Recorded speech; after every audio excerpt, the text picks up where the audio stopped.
Hello, everybody. Welcome to Targeting Winners. This is episode 91. Also, 90. live stream number 1. Oh, episode 90. 2 seconds in, we already made 3 it. seconds in, I'm messing this up. We were talking about 90 a few minutes ago, and now I'm thinking, well, we're on to the next one. So here we go. But no, episode 90, our first live stream. We are getting down to the end, the sad end of the year. No more college football to watch for a few months, 5 or 6 months anyway. But we're getting down to the end of it. So before we get into the semifinals, we have our Capital One Bowl Mania Challenge. Darren, why don't you run us through that? All right, so it's been a very interesting bowl season thus far. I've got the standings page up here in front of me. Looks like with about 3 games to go, we've got 3 people still technically, mathematically alive here. Looks like last year's winner, Scott D, currently leading with 30 wins, 300 points. Apparently it is 10 points for each game against the spread you get correct. Ethan G hanging on to second place. He's got 29 wins and 290 points.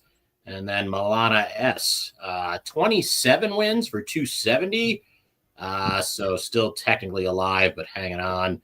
And you three, if you're watching or listening and you're worried about that handsome Darren N guy that also has 30 wins, I'm very much ineligible. So naturally, because after the crap year I had, naturally I would catch fire when I am ineligible to win Pete and Tim's money. So, not available to win. So a 3-person race.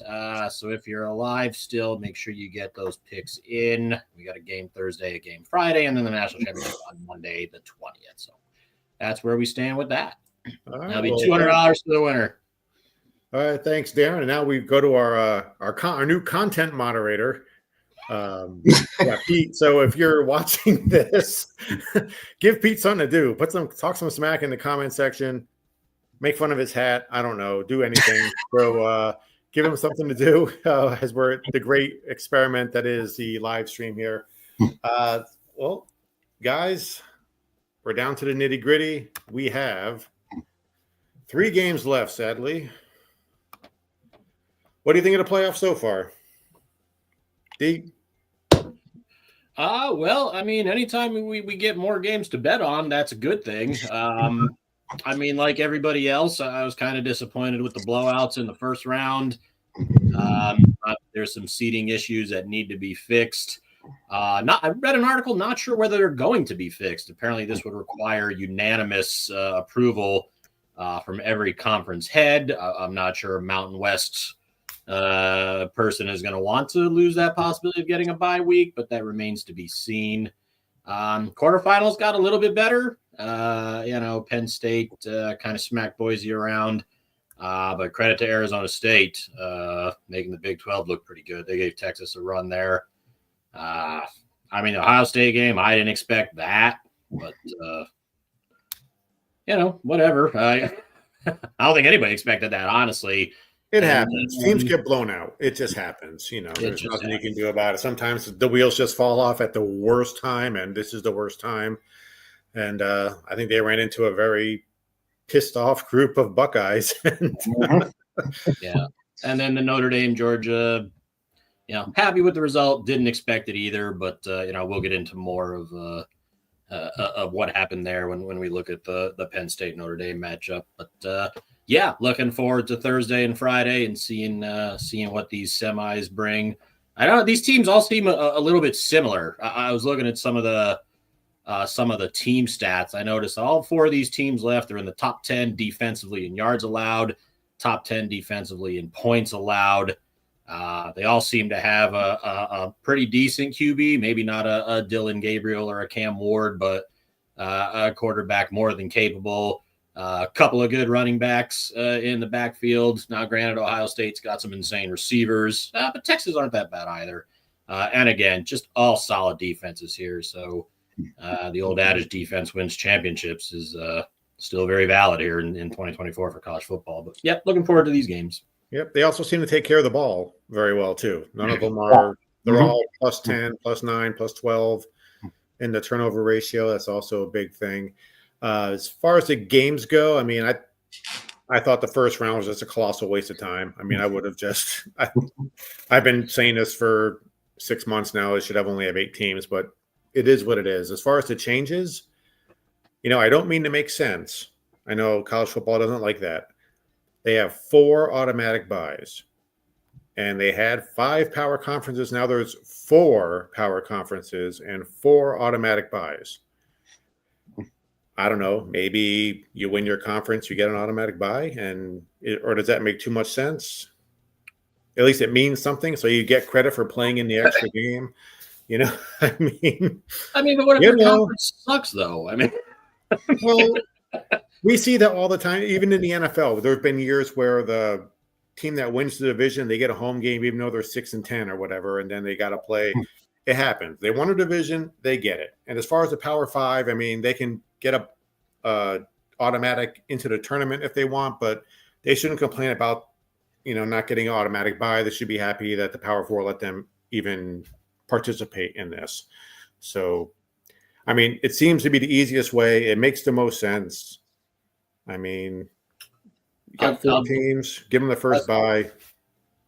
Now, I'll just say one thing here and then let Pete comment. I read something where the thought of maybe a change should all conference commissioners approve of this. You still give the 5 highest ranked conferences the automatic entry, but then you just kind of, maybe not all the buys. Like whoever ends up teams ranked 1, 2, 3, and 4 by the committee, they get the buys. But if you win your conference, you're still in, regardless of where you are in the rankings. Which, I mean, I saw some people do some brackets. I think like Notre Dame and Penn State were still like top 5 teams. So that, they might have gotten some buys where, Oregon and Georgia, would have also got buys as conference championships. Just, still use the rankings to fill the bracket. But if you're a conference winner and the highest ranked group of 5 winner, you're in. It's just your seating is not guaranteed in the bracket, which I guess makes more sense, which I know, we're not about here on this show, but that was one idea I saw floated out there. What do you think, Pete? Yeah, I think we ended up where we thought we would. I mean, if we had to pick 4 teams at the beginning of the year that would be here right now, we did pick 2 of them because 2 of them are our futures bets. Talked about Texas being one of the best teams in the country back in the summer. So there's the 3rd one. So Penn State is probably the only team here that I would not have selected for the 4. So, and that would have been the Franklin factor, as we've talked about many times here. So at the end of the day, I think we ended up where we thought. I think we've got probably the best teams outside of Oregon just having a really bad day, because I still think they're one of the best teams. They just had a really bad day and they ran into a buzzsaw. Outside of that, though, I think we got, probably the 4 best teams that are playing here. So it worked, right? Regardless of how it kind of worked out and how some of the games were not very good, it does seem to have worked. Some of the games were very fun to watch, right? That Notre Dame game was great. Then there was other games like OSU and Oregon. Who would have thought of that? I mean, we thought that was going to be the best game of the weekend. It didn't happen, right? So yeah, I mean, I think it worked. I think I like the reseeding idea. I don't think it's going to happen, but I would like to see that. But I enjoyed it. I thought it was fun. I thought it made really late in the year, when there's a lot of bowl games in the past that didn't mean a whole lot, it made these games mean something. Whether they were good or bad games, they meant something. And so that was good to see. It was great for betting. It was great for talking about, debating. So I think, they're on the right path. Is this the final solution? Probably not, right? There needs to be some tweaks. But I think they're a big chunk of the way there from where we started a couple of years ago, right? This is a move in the right direction. I enjoyed it. I had a lot of fun with this. I'm excited to talk about these 2 games and these 4 teams, because I think there's a lot to talk about here. But from my perspective, it was pretty good, right? It was better than it's been in the past. So with some minor tweaks, it could be pretty awesome.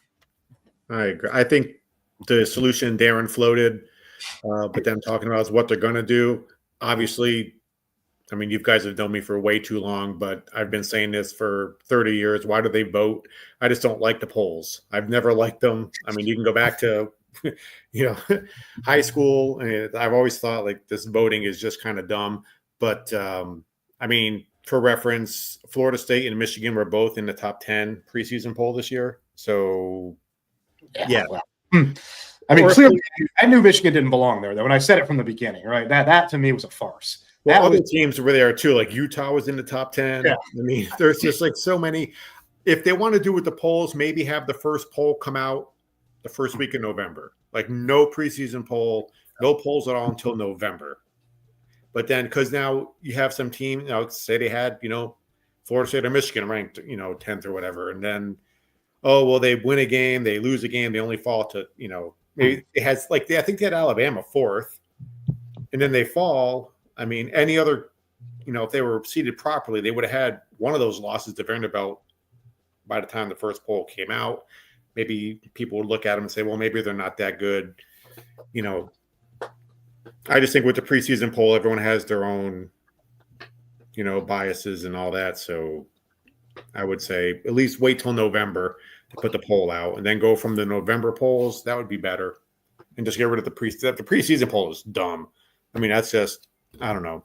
I'm ranting again, but that's just as I've been doing for over 30 years about the stupid polls. So that's just, I mean. Well, the thing it's never going to be a perfect system. I mean, from week to week, they always grill these committee people. How much are you viewing strength of schedule? How much do you view whether a team makes a conference championship or not? I mean, I think for the first year, I mean, like Pete said, there definitely needs to be some tweaks, but I mean, we all knew it wasn't going to be perfect in year one. But I mean, give credit where it's due. I think they got the 12 teams right. Yeah.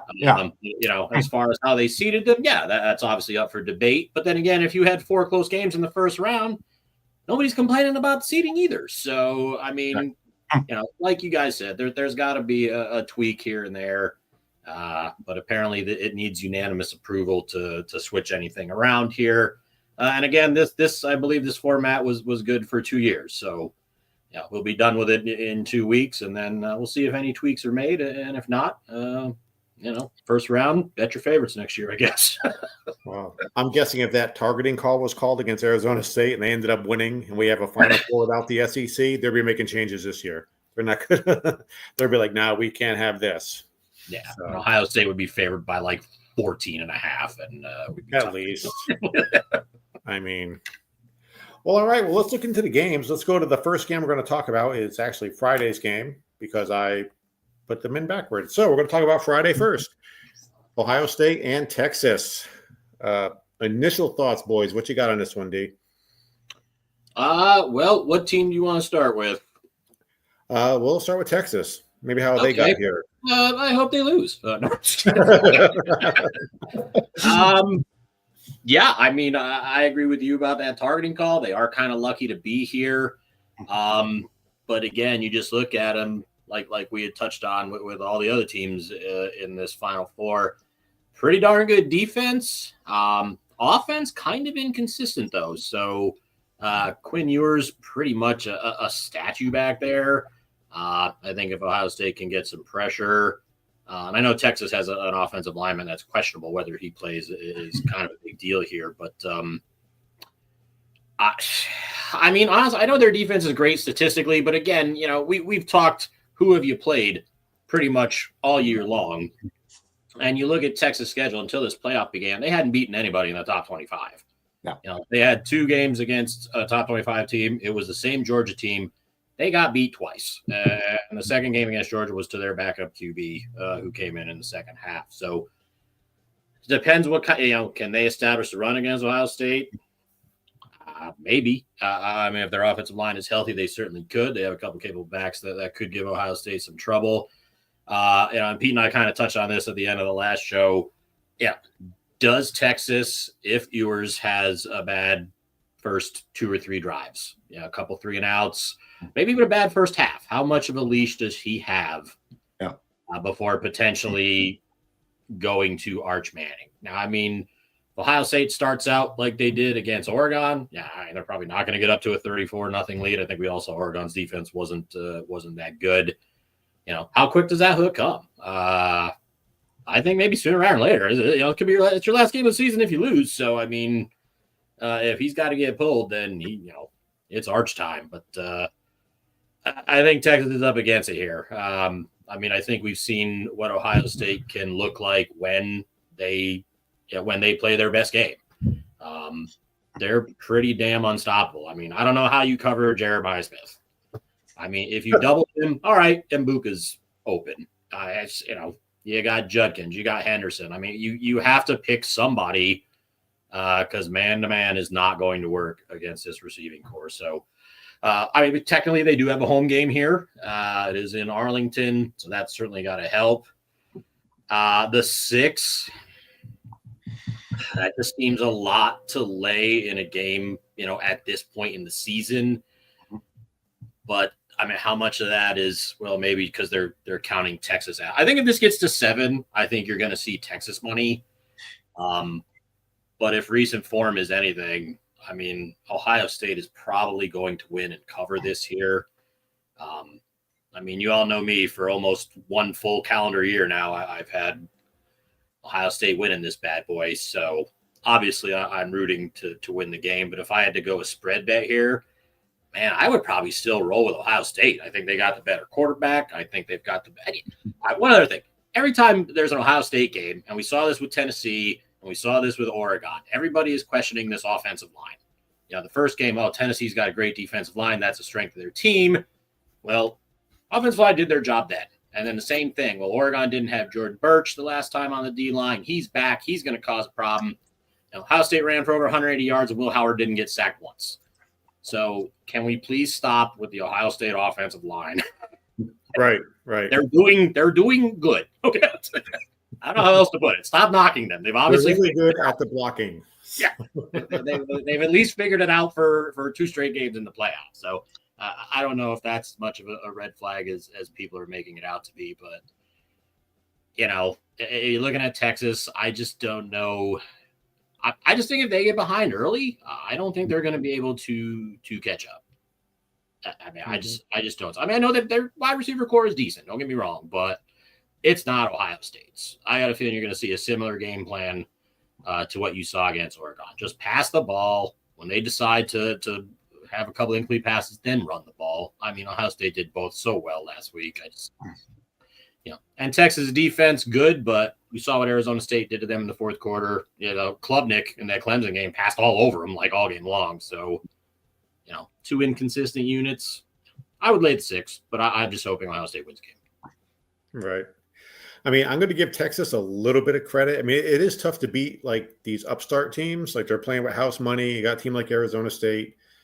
I mean, the quarterback running around like crazy. I mean, not to again show our age here. Kind of look like Flutie back in the old Boston College days, running around, missing tackles, finding an open guy. I mean, the Scatterboo kid was, running like crazy. They pulled a great fake punt that Dan Campbell would love. That's a perfect. I'm sure he's going to have something like that in the playoffs.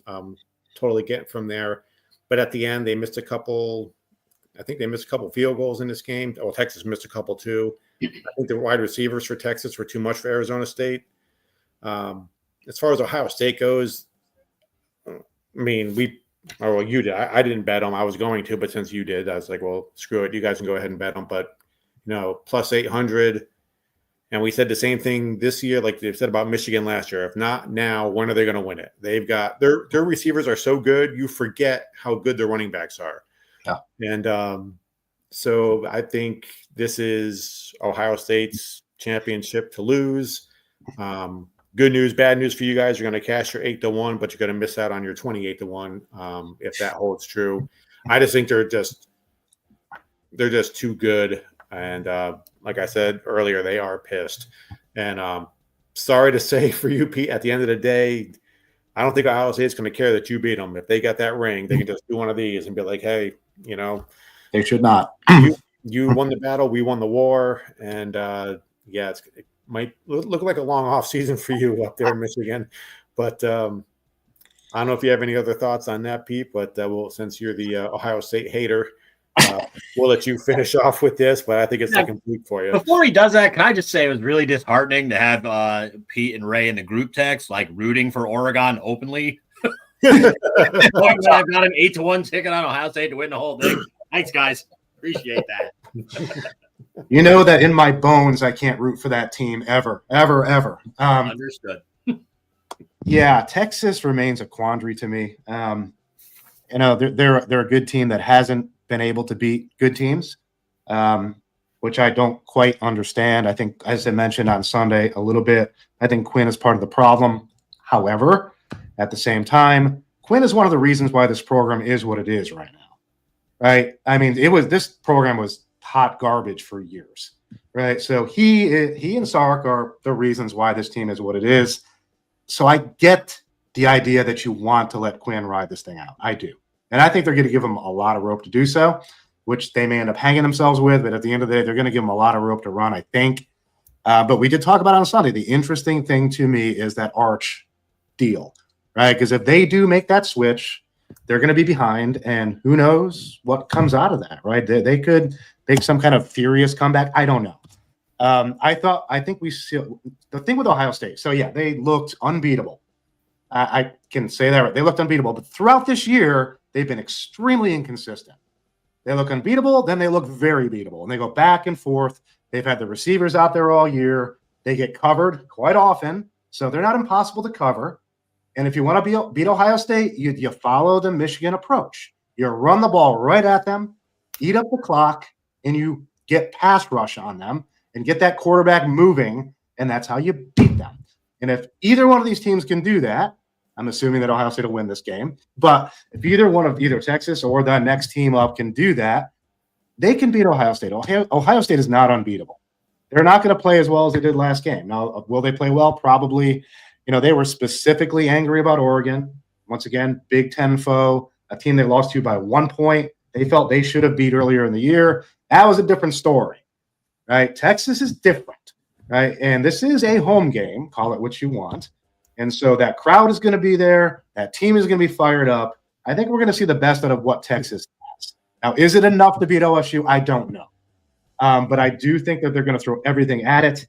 And to your point, Darren, that we talked about on Sunday, Sark is not going to leave the chamber empty. I mean, if they're behind, then Arch is going to come out there, right? And that could go good or it could go very bad. I mean, the man is clearly the future at this point. The future could start this week. Who knows? So we'll see how that plays out. I do expect this to be a close game. I have been doing totals all year long, right? And I am actually going to play the total in this game, by the way, if we're doing our bets right now. But the total over-under is 53.5. I'm going over on it. However, if this thing gets to 7, I am absolutely jumping on that 7. I do think Texas is going to keep it close. I don't expect Ohio State to run away with this. I think this is going to be a better game than we think it will be, and that the line would suggest it's going to be. Hey, who knows, right? Ohio State will just throw their finger up in the air at me, being a Michigan guy here, and slam them. But I don't see that in this game. I really see a good game, a close game, but I do see scoring. But I just don't know how it's going to play out with the quarterback situation with Texas. But at the end of the day, I think it's going to be close. I think it'll be within 7 points, and I do think the over is in play for sure. So that's my thoughts on this game. I mean, certainly we'll see it play out, but I think it's going to be quite interesting, to be honest. Yeah, I forgot to put it in my bet. I did play Ohio State -6. I do think it's going to be a runaway. I think just Ohio State's that good, that pissed. He's not a bad coach. I do think Sarkisian is James Franklin adjacent. He's not quite that bad. I don't know. I'm not sold on his abilities. I don't know how long he was there with Saban in Alabama to learn from, the Jedi Master there, if you will. I'm not sold on him yet. I just want to point out on that point, right? If Ryan Day loses this game, he may not have a job after this game. So it's not like Ryan Day is setting the world on fire either, right? He is on the brink of no job as well. I think Chip Kelly and the offense are going to be setting the world on fire. I think, and I don't think they're going to be able to keep up. Yeah, like I said, I took Ohio State. I have no problems laying the 6. It may be close, but still a 2.5 score close. Not, it'll be close like by 14, like the way Texas and Clemson was close. It's like I said, it's Ohio State's to lose. I just don't see it happening. Any final thoughts before we move on? You're right. That for a final thought. What's that? Yeah, no, I hope you're I think- right. That's my final thought. Yeah. I think this is going to be interesting in the fact that I think people are going to be betting all over the place in this game. You're going to see overs, you're going to see unders, you're going to be laying the points, taking the points. I think this thing is so wide open because I think there's so many variables in this game that it could go anywhere. So honestly, I don't see a bad bet here because I think anything could potentially be in play, and that's what's really cool and interesting about this game. Sweet. All right. Well, last game. We're going to go Thursday's game. Aaron, you're the resident Notre Dame homer. Why don't you start here with your Fighting Irish and let me know what you're thinking. Well, you already know what I want. Same thing that Pete wants. We want Notre Dame to win, whether it's by 1 or 30. We don't care. All right, I'll just say this about Notre Dame. Tim, you brought up something, when we were talking about Ohio State a couple of shows ago, how that loss to Michigan might have been the best thing that actually happened to them. Well, I think that Northern Illinois loss, which I still think is the worst loss of the year by any college team this season, was probably the best thing that ever happened to Notre Dame because they have been insane ever since that loss. And again, the Georgia game, obviously we all watched that. And much like we talked about Ohio State's offensive line always getting nitpicked. Yeah, everybody again is nitpicking on Notre Dame's defense because they've been down 4 starters pretty much for the majority of the year. They just lost their 4th one in that Indiana game when Riley Mills went out. But again, guys are just stepping up. Their coordinators are calling brilliant games on both sides of the ball.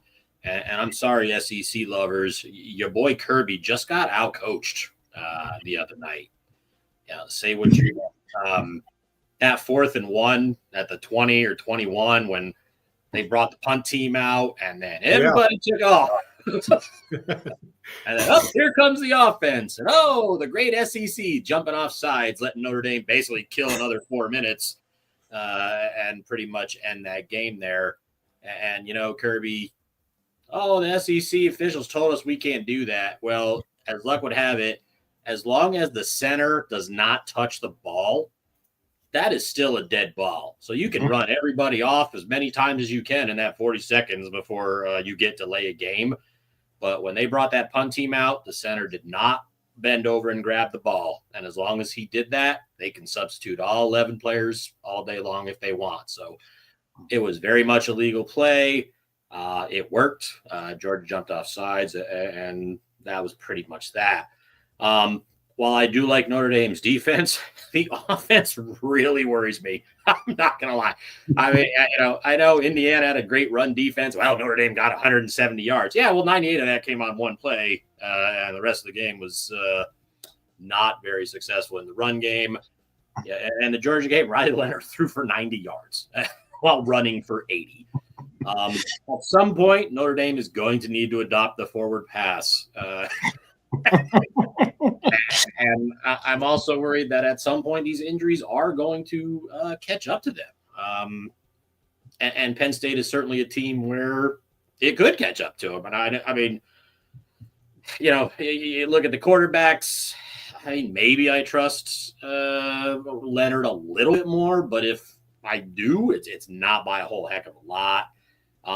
Obviously the health of Jeremiah Love is going to be huge. He's been in a knee brace so far all this week in practice. Mark Freeman says he's good to go.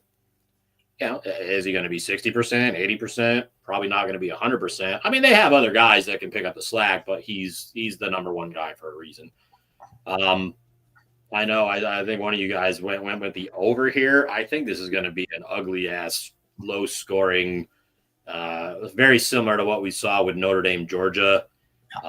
I think just because these defenses are awesome. I know Abdul Carter apparently didn't practice today. Everything James Franklin said, he should be good to go. But again, he has not practiced yet. Two similar teams. And if you're telling me who I'm going to pick to win, whether I had Notre Dame or not, I would pick Notre Dame only because I think they have a pretty significant coaching edge here. We mock James Franklin relentlessly, and most of the time rightfully so. To his credit, he has won 2 big games, but, you also are the beneficiary of 7 turnovers in those 2 games. Here's hoping Notre Dame does not have that problem. I mean, you got 2 pick sixes against SMU. You got Boise State to turn the ball over 4 times. You would think at this point in the season, those things just aren't going to happen. So I know this spread's only like 1 or 2, depending on where you shop. Someplace opened this total at like 50. I was like, why didn't I bet the under like immediately? Because now it's down to like 45. I guess I just wasn't thinking too much. But I mean, obviously, my heart and my future bet tells me I want and need Notre Dame to win this game here. I think it's just going to come down to coaching. I think that's where Notre Dame's got the biggest edge here because everything else looks fairly equal to me. Cool. Pete, you want to go next? Sure, although he said most of what I was going to say. I've obviously had the Notre Dame future bet since way back at the beginning. So clearly we know who I'd like to win this game, but it's not just who I'd like to win this game. It's who I think will. I would say, it's pretty much a punt on the quarterbacks here. Neither one is setting the world on fire. I am not a Drew Aller fan, as we know by now. Good defensive team. So I think we'll see a low-scoring defensive battle all the way through. And so what does that come down to? It comes down to coaching, and there is absolutely no doubt who has the coaching advantage here. I've been waiting for my typical James Franklin laying the egg in the middle of the field game. This could be it, right? This could be the time when he does something that he thinks he's being smart and he's just being him. And he does something to cost his team field position, a turnover, something, right? That would not surprise me. I think he will get out coached here. And clearly we saw some very good coaching on the Notre Dame Notre Dame side on the last game. I feel pretty comfortable about this bet and my future bet here. I agree with Darren. If I had kind of taken a closer look at 50 when it first came out, I absolutely would have been on the under. I kind of slept on it and was looking at other things. And by the time I looked back, it came down a bit. And so I still think it's going to be low. I still think at, 45 and a half, maybe 46, that the under is good. But I'm not going to touch it in this game. I'm just going to ride my futures bet of Notre Dame here to win this thing because I do think they will win it. But once again, it's going to be close. So I think you're splitting hairs. So it's going to come down to who makes the least mistakes, penalties, turnovers, coaching, right? It's kind of old school football, which we talked about way back at the beginning of this thing. You talked about these teams all having good defenses. How many times did we talk about defenses this summer when we were previewing conferences and we kept saying, who are these teams that are moving up to the top of these conferences? They have at least decent, if not really good defenses.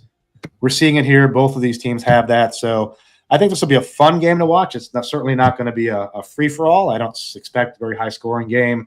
But once again, I do expect that Notre Dame kind of is hitting their stride here. They've been pretty consistent of late, so I'm looking for them to continue forward and win this game. So those are my thoughts. And Tim, before you get going, I just want to throw in, I am going to be making a money line bet on Penn State here, just as a hedge. I haven't made it yet because I'm hoping DraftKings or FanDuel, since it's kind of a big game, will come out with some kind of profit boost of some sort. It'll keep the bet that I can make to a minimum, which is also fine at this point in the season. So probably Thursday morning, whoever gives me the best profit boost, I will be throwing a money line bet on Penn State in this game just to kind of cover what I have invested in. Nice. Well, I'm the guy that bet the over 45.5 for this game. On a little side note, talk about the Notre Dame Georgia game. We got to talk about Parker with a number 39, number 38. They said he's a walk-on defensive back. He walked right back off. Yeah. Well, he walked right where he wasn't supposed to be walking. He doesn't look like he's a defensive back for Wilkes University, maybe, but I don't see him getting too many snaps. I don't even know if he'd play that was an interesting play. Would it have mattered? No one knows, but it ended up not making too much of a difference. I did like Notre Dame's pass rush. Georgia usually has a very solid offensive line. They had a couple injuries and they moved some players around. It's a quarterback-driven game. I think Riley Leonard's the best quarterback left in the playoffs. I think No, he's not. Come on. No, he's not. I think he is. Well, who is? Who's better? Who's better? Quinn Ewers? There's two quarterbacks on Texas that are better than him. We can start there. Yeah. And right now, I take Will Howard over him. At least he knows what a forward pass is. Right. I like his decision making. I mean, he seems to he can lead the team. He can get the points when he needs the points. He had a little John Elway moment in the second half of the game over the weekend, or on a 3rd and 7. They still line up in the shotgun at short yardage, but I guess every college team does it. So that's just going to continue to aggravate me, like the preseason poll. Nothing I can shake on there. The special teams showed up also. I do think Penn State has the best offensive line. When I was watching, I'm just one of those guys that kind of like to watch the way to block, because Boise State has a fast pass rush. They were effective. They got a lot of sacks this year. And they just seem to be able to move them in the right way to clear the passing lanes. They just seemed well coached. I don't know who the coach is, but as far as the Franklin egg, yeah, he's going to do it. I'm sure he's going to lay an egg here, but his team might be good enough that it won't matter. Kind of like what, you have Trevor Lawrence and Deshaun Watson, so even Dabo Swinney can't screw that up. So we'll see what happens there, but I do like the over 45.5 here. I'm sticking. My Rams are slatted at 26 in the draft. If he's there, take him. He's the heir apparent to Matthew Stafford. I just like his decision making. He can run when he has to, and he has to a lot. But I think he's the best quarterback. I'll take him over any of the other three. Maybe get a better offensive line or something. I don't know, but we'll leave that to the Notre Dame coaching staff. But yeah, laugh all you want. I would roll with Riley Leonard. So we're not laughing. We just disagree. I might be laughing. I think he's the best quarterback left. Of the four, I would take him over any of the – I think you put Riley Leonard on any of those other three teams, it's not even a question. Hey, Rams fans, it's a good thing that Tim is not your GM. Let's just start right there. Well, that's true. I mean, Les Snead is the man. But anybody who makes Stafford is not long for this league. Anybody who makes that pick in the first round is going to be looking for another job the next day. There is no way in hell he's a first round pick. Nor does he. Okay, we'll get him in the second round as long as we get him. I don't, if he's there, I mean, whatever. But hey, that's I just hope he's got another year of eligibility somehow, some way. I wouldn't mind him back for Notre Dame for another year. But absolutely, yeah. But we talk about James Franklin, and again, this is just going to come down to coaching. I mean, I don't know if you guys saw in that Boise State game. And maybe it's just because they're up 14-0. Why are you running the Wildcat with like Tyler Warren as your QB spot? It's like, I mean, he's the only guy on that offense. I mean, if you can cover him and shut him down, I don't think Notre Dame's going to win this game by a touchdown. I don't know his name, but number 5 on Penn State's a pretty damn good receiver, and they have 2 good running backs. They do. But the problem is some of the Penn State play calling is like, why aren't you using them? I mean, you could have put Boise away like a long time ago. I mean, yeah, you had Aller hit a couple of nice passes there. But I mean, why are you not just I just don't understand some of the play calling. Mm-hmm. I don't get what Kirby Smart was doing. I mean, they said earlier in the game that the Georgia offensive line outweighs the Notre Dame defensive line by like 50 pounds a guy. Why did you just not run the ball 45 times and own that game in the fourth quarter? That was a James Franklin-esque move by Kirby Smart. So if Penn State stops trying to be cute, which I don't think Notre Dame's going to give me the opportunity to be cute. I mean, like Pete said, they're just going to for Notre Dame to win, it's going to have to be ugly ass 1990s Notre Dame football. Just hand the ball off, run. I mean, they still average over 4 yards a carry against Georgia. And I know Georgia's not the Georgia of the past, but no college football program looked like Georgia of the past for the last couple of years. I'm sorry, they were like elite everywhere. But yeah, I mean, just play to your strengths, man. Notre Dame's going to run this ball. They're not going to. I mean, your leading receiver is a lacrosse player. You're going to have to take it to Penn. You're going to have to do to Penn State what Georgia should have done to you. Yep. And just continually run the ball, especially if Carter is out. That'd be a huge loss on Penn State's defense. Maybe if he plays, he's not 100% either, but you got to ugly this up, man. Penn State's defense showed up. I mean, they really went after Janty. They made Janty a really good decoy. I mean, on both of Boise State's touchdowns, he was basically a decoy. They went to the fullback on the first one, then they sent him out in motion on the other one, then they faked the pitch to him, and you saw the whole defensive line just go right at him. Then he rolled out and hit that tight end who was sitting there with like nobody within 20 yards. And again, we touched this on the first game. You look at like Penn State's schedule. I mean, granted, Notre Dame's schedule wasn't great, but it was a little tough. But I mean, who did Penn State play? They got Oregon in the Big Ten championship. Played well, but let's face it, Oregon's defense was not all that. But they still lost. And then they had Ohio State at home. At Ohio State down at their own 1 yard line with like 6 minutes left in the game. And just basically Ohio State ran out the clock. Yep. So they played two good teams, lost to them both. And I'm sorry, there was talk when this whole bracket came out, wow, Penn State's got the easiest path to the Final Four. How tested were you when you took advantage of 7 turnovers against SMU and Boise? I just think this is different. And, maybe it's my heart talking over my head, but if Notre Dame just grounds and pounds, man, and can get 4.2 yards of carry like they did against Georgia.